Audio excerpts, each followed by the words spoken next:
Good morning po mga paps, isang mapagpalang umaga po sa ating lahat. Araw ng Monday, May 4, 2026 at pupunta po tayo ngayon sa lote. Gagawa na siguro doon. At doon sa kabila, mag-ano sila doon, mag-grills na. Hindi natin alam kung mag-halblock sila doon sa may atin or magbubuhos pa rin. Kasi isa lang yung mixer nila eh. Tingnan po natin. Tara, biyahe na po tayo. May init na naman. Wala na namang kaulap-ulap yung kalangitan. Yari na naman tayo sa init nito. Pero mas okay na yan kaysa po maulan na gumagawa po tayo ng bakod. Tara na po, biyahe na tayo. At kagabi po, nag-brown out na naman ng 10:30 ng gabi. Ginagabi-gabi na, pang 3 days na po ngayon ginagabi-gabi. Kaya si Mama Ray wala tulog. Oh. Ay! Si Aya, diretso, palibasa pagod. Yan, tara po, punta na ako ha. Let's go!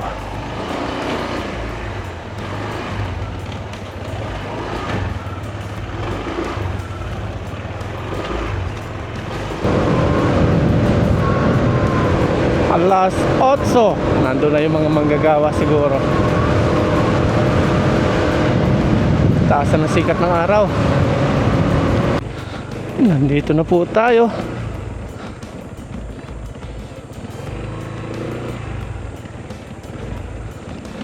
Gagawin na nila to.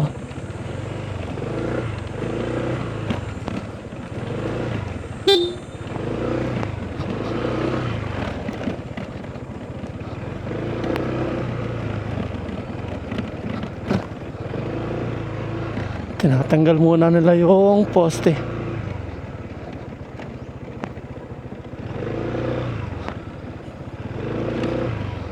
Good morning po.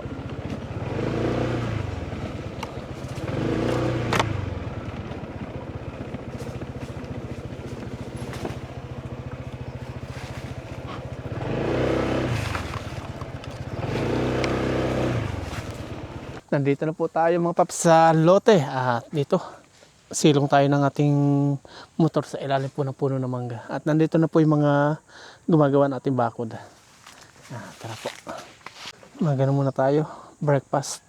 Bumili po ako sa 7-Eleven, tapos merong pasalubong si nanay galing Quezon Province, Pinagong. Sila Aya, kinain na po yung kalahati nito.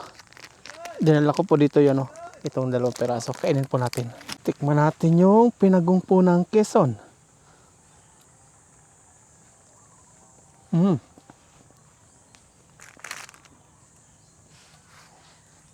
Tapos may kape po tayo.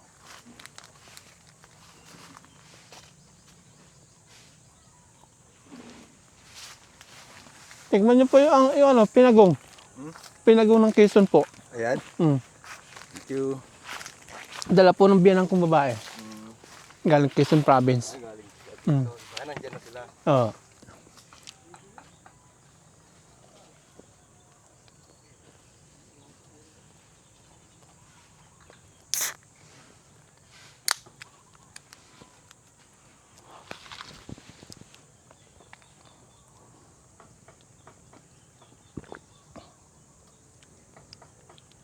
Tinatanggal nila yung haligi.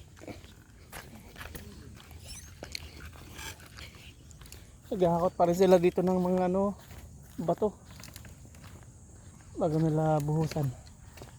Tapos dito tinatanggal na po nila yung mga yung cover po sa haligi na pagkakabitan ng linya ng ilaw. Yan.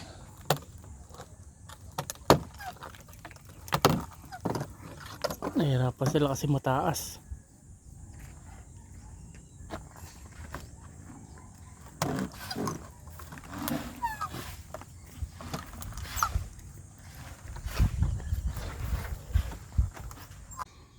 Tinatanggal na. Nahihirapan po sila.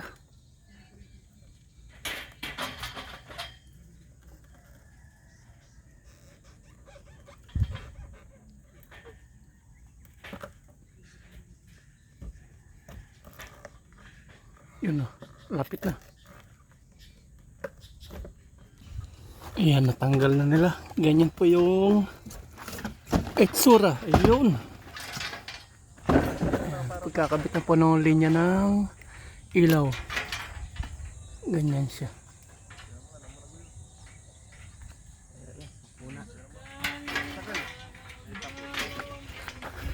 Tapos dito sila naghahakot ng mga bato.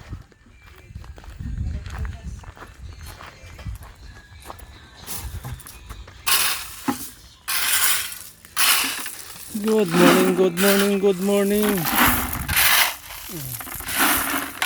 Dami-dami pa ito. Pote nila. Papunta po doon, no? Ha? Pag bagyo magkaroon ng dito. Manumano.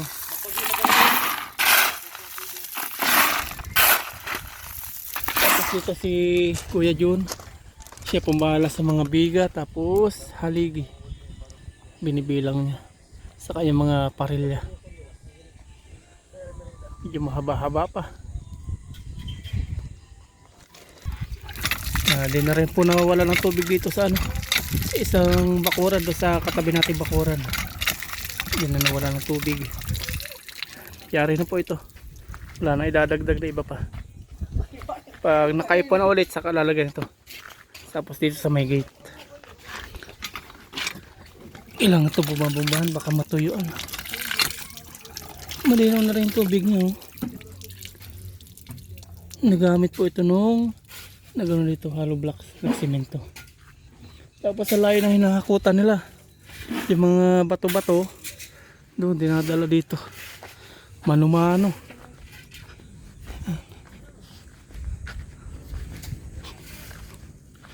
Bubuhusan pa nila to. Layo na hakutan. Lalagay pa ng mga parilya. Wala pang mga parilya dito mga papis. Ginagawan pa yan. Nailagay na doon yung ibang haligi. Dito na lang wala pa yan. Linya na to. Unti-unti inaayos. Yan, ito na lang. Mga ano na ito, mga 20 plus.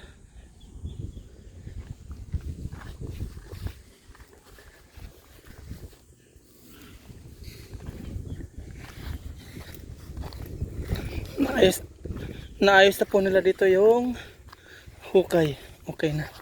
Saka yung dito yung maliit. Okay na rin. Kaya nilagay na po yung parilya. Tapos itong haligi.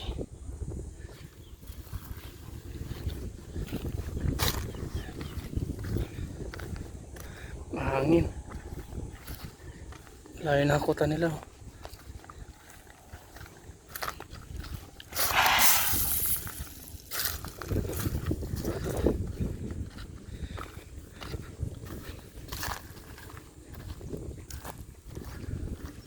Mamaya sila mag-mixer kapag ano na, nakakot na po nila yung mga bato.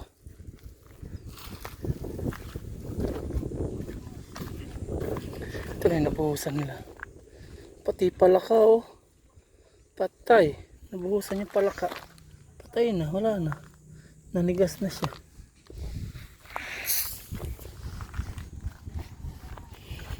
Tigas na to.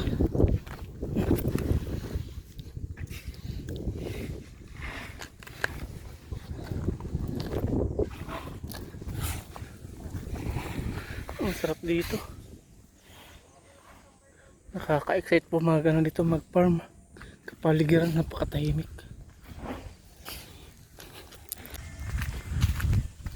Tapos dito si Kuya John, continue na naman siya sa ano, ginagawang ano po ito sa may beam naman, pangbiga saka pang halig.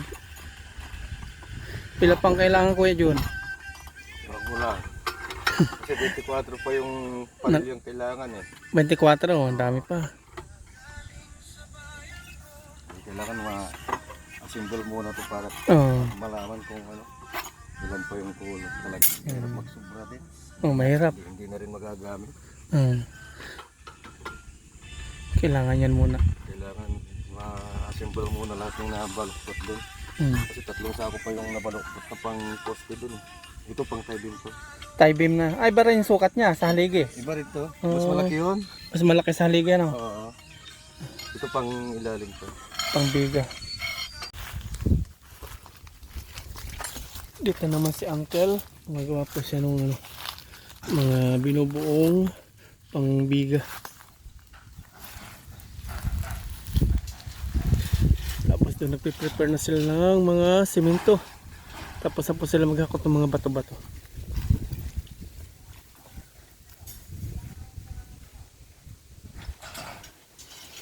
Ang kagadala po dito mga paps, kahit medyo mainit, mahangin siya. Hindi naman mainit. Simento naman po hinahakot nila dito.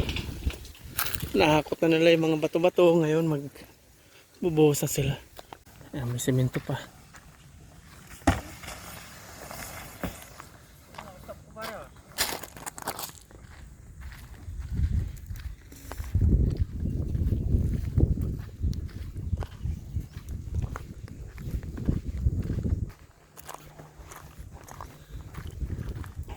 Pahaba ng pahaba yung kanilang ano dito, tubo. Doon magagaling. Nakakutan nila yung mga bato-bato. Ito na po. Kaya ngayon nagre-ready naman sila pag sisimento, pagbubuhos. Ito na. Ang layo pa ng pinaghahakutan nila. Galing dito, simula dun. Palayo na palayo. Dito naman sila magbubuhos ngayon. Ayan.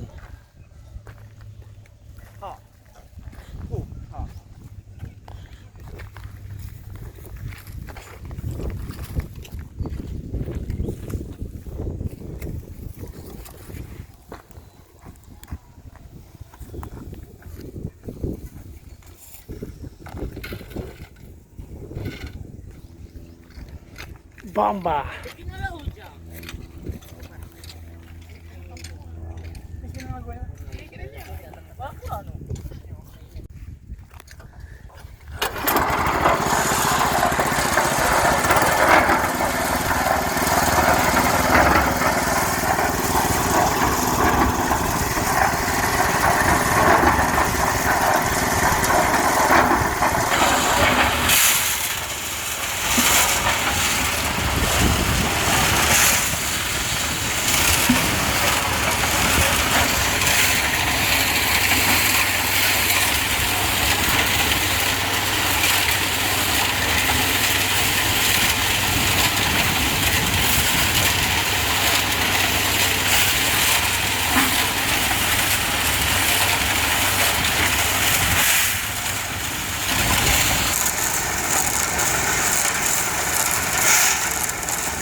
Ang layo ng buhangin po nila, oh. Layo na hakutan nila.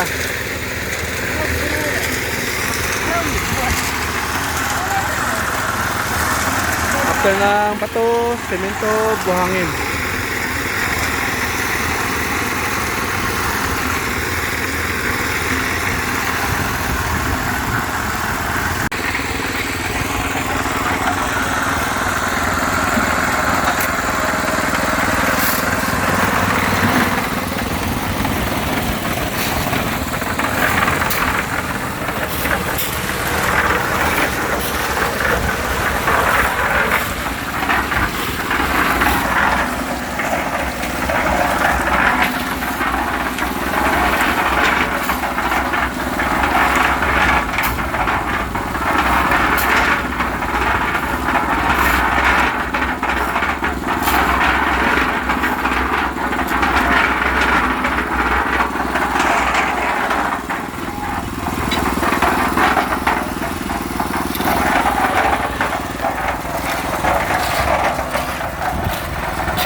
lagay.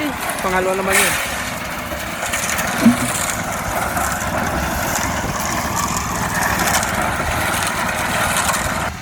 May timba po doon, tapos dito may tubo ating lagyan po natin.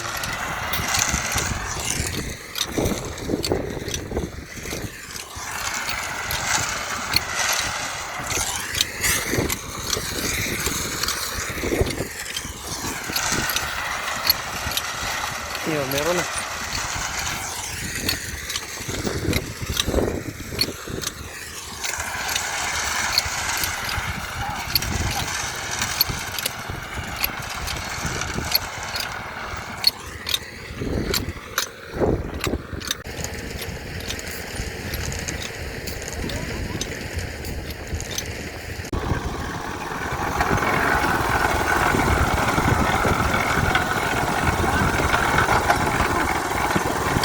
Pangalawang lagay.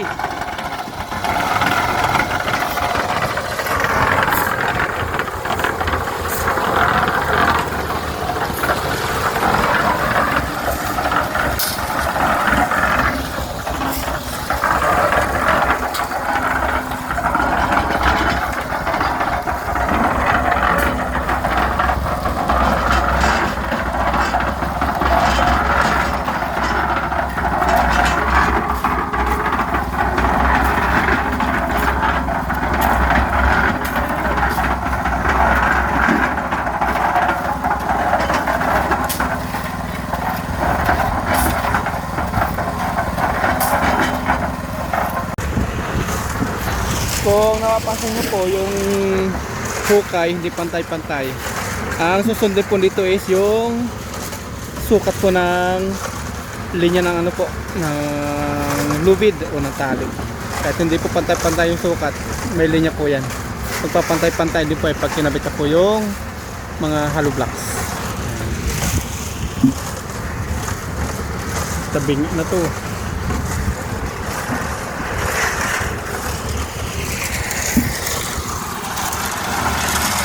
Nangangalahati na po sila. Kalahati na.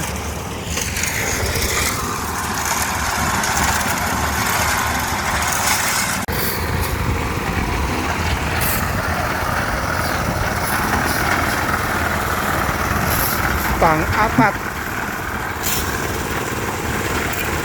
Tayo na po yung naglalagay ng tubig para bawas pagod sa kanila. Tayo po yung nagbubumba.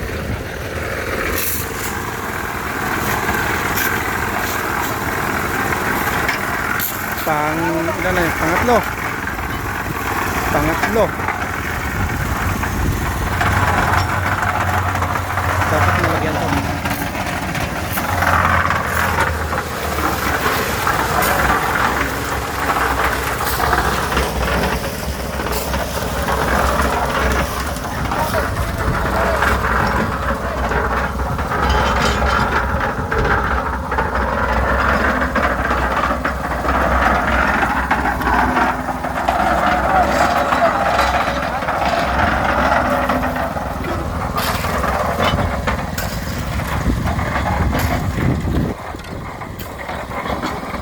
Nakakatatlong lagay po sila bago po mapuno ito.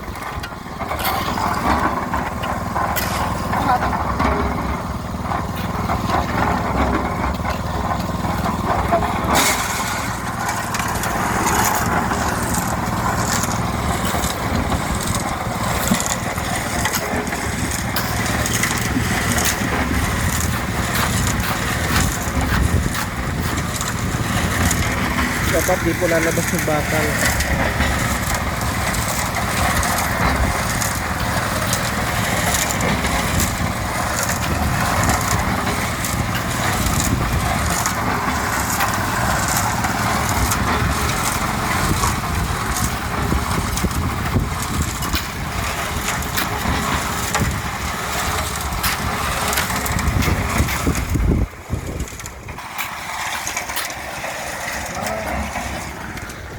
Itong tali baka matuyuan.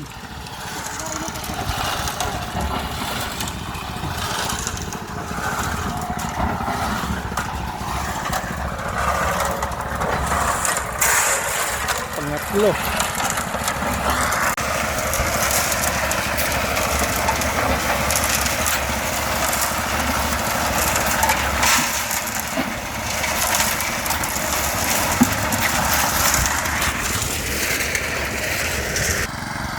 Tingnan po natin kung matatapos nila ngayon hanggang dito.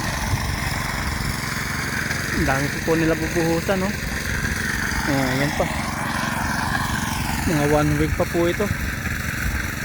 1 linggo pa nila bubuhusan. Friday siguro tapos nila itong buhusan lahat. Monday ngayon. Monday, Tuesday, Wednesday, Friday. Okay.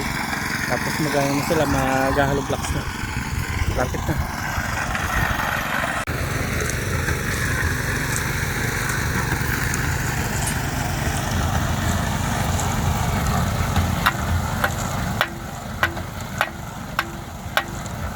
Kabitan po yan ng hollow blocks, kaya nilalagay po ng mga steel bar.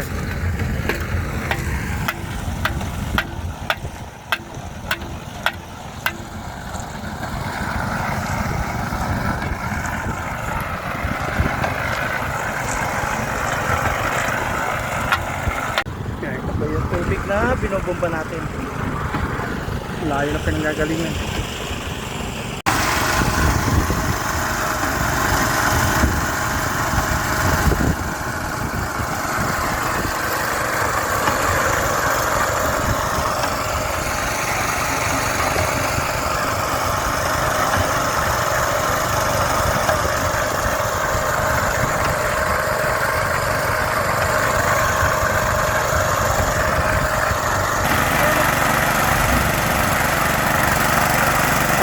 Pang-5 na.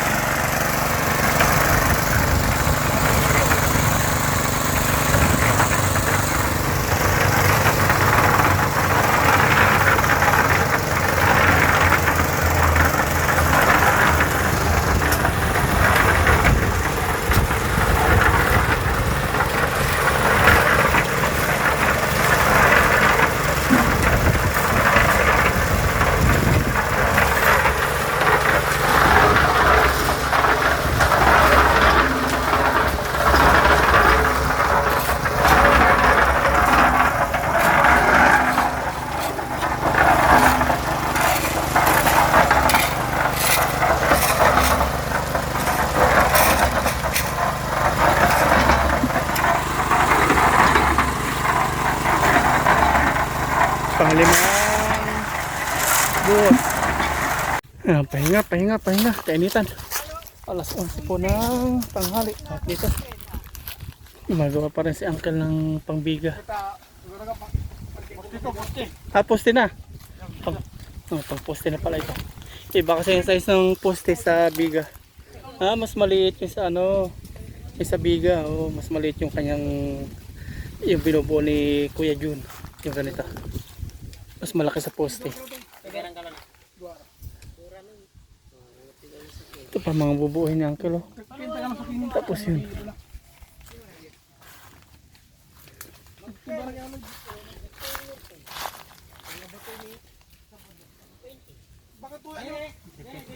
Si Kuya Jun naman dito, gumagawa po ng parelya.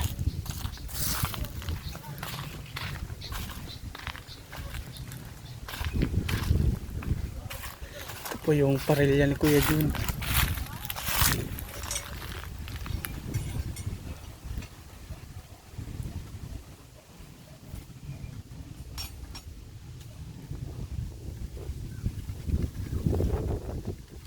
Ito lang kagandahan dito, mahangin po. Kahit mainit po yung panahon, mahangin, masarap.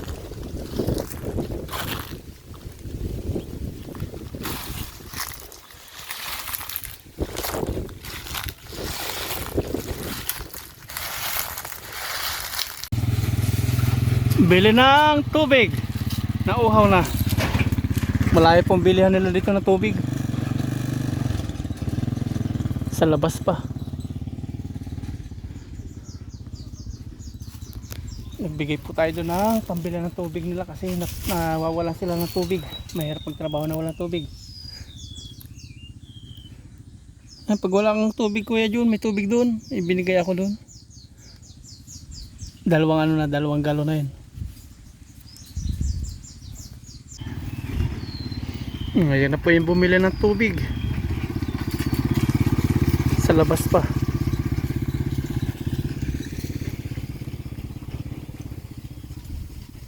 Madami pang kailangan na parelya si Kuya Jun. Mga 20 pa siguro, ano Kuya? 24 pa. Ang dami pa. Bisa 24 haligi pa rin. Uwi po muna tayo mga paps kasi lunch time na. Yan, tara po. Mainit na. Pero sarap po talaga dito, mahangin. Oh. May ulit tayo balik, tanghali.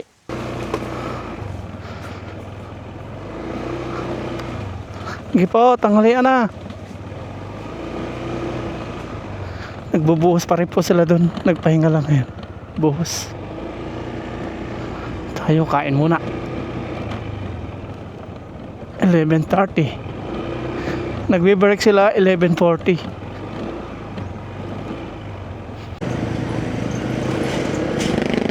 Abuti ng 1 week pa yung pagbubuhos nila dun. Tansya ko mga Friday yung tapos nila dun.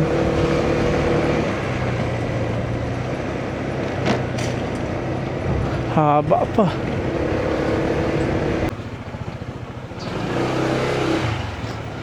Okay, nandito na po tayo sa bahay. Ay, okay lang. Kain lang tayo sa Jollibee. Tayo na. Tayo. Nandito na po tayo sa bahay at yung aking pamag-ina, nagpiprepare na po ng makakain namin. Yan, pampano. Saan nagluto? Sabi kanina, wala pa daw luto. I'm just joking. Sabay po kaming kumain, pero bago po yun, pray muna ako. Lord, maraming salamat po sa akin na ito. Lumay lagi po yung Ay, sabaw po tayo sa mainit na panahon. Cheese! Kain po tayo. Para po sa inyo ngayon po tayo lahat. Pangit. Anong luto? Ako. Kaya pala eh. Ayan. Si nanay. Hindi nila ba yun? Kakauwi lang yun siguro. Pangit. Pangit ng luto. Gusto nyo nila, nandiyan na siya. Pangit ya.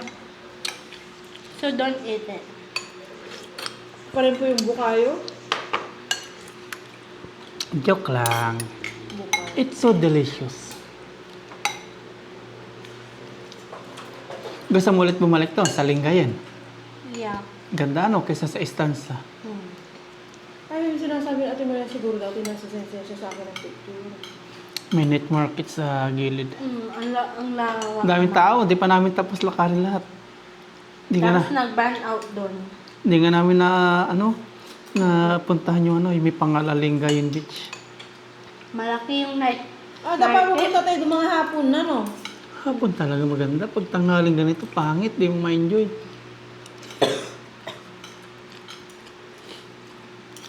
Mga 3, no? Alis, no?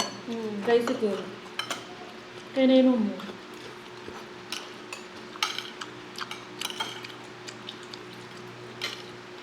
Huwag naman dala ng foods, ang dami may bilhan doon. Mahal ata. Sakto lang.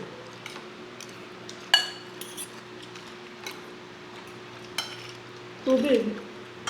Kaparas lang din sa bayan. Iba pa rin yung may dalang Yung shake, magkano sa bayan? 35 US small, no? Ang ganun din. 25 lang. 35 doon.